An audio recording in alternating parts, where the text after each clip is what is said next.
Olá pessoal, aqui quem fala é o Bruno e hoje eu estou aqui para mostrar como monetizar o canal. Bom, eu estou aqui no canal da minha irmã e vamos lá. Bom, vocês clicam aqui na imagem do seu canal e clicam em estúdio de criação.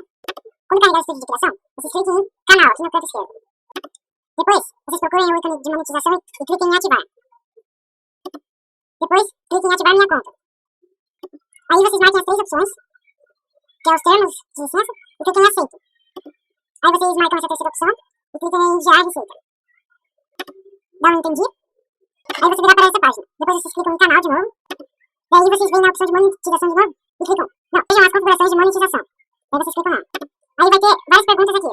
Vocês procuram a pergunta como receber meu pagamento. Daí vocês clicam em associar uma conta da AdSense. Aí vocês virão para essa página. Daí vocês clicam em próximo. Quando vocês vierem para essa página, vocês não cliquem em criar uma conta. Cliquem em fazer login. Bom, daí se pedir login, vocês colocam a sua conta do Google. Daí, você seleciona o seu idioma aqui, e colocam em continuar. Bom, daí aqui vocês preenchem com seus dados, né? E selecionam essas 5 opções e cliquem em enviar minha inscrição. Depois de clicar em enviar minha inscrição, vocês marcam essa opção e clicam em aceitar. Aí pronto, seu canal já está monetizado e você já vai poder receber os pagamentos, mas na verdade ainda não vai poder, por causa que você tem que ser aceito pelo Google AdSense. Bom pessoal, esse foi o vídeo de hoje. Então, se te ajudou, deixa o seu like e se inscreva no meu canal. Bom, valeu pessoal, até a próxima. Tchau.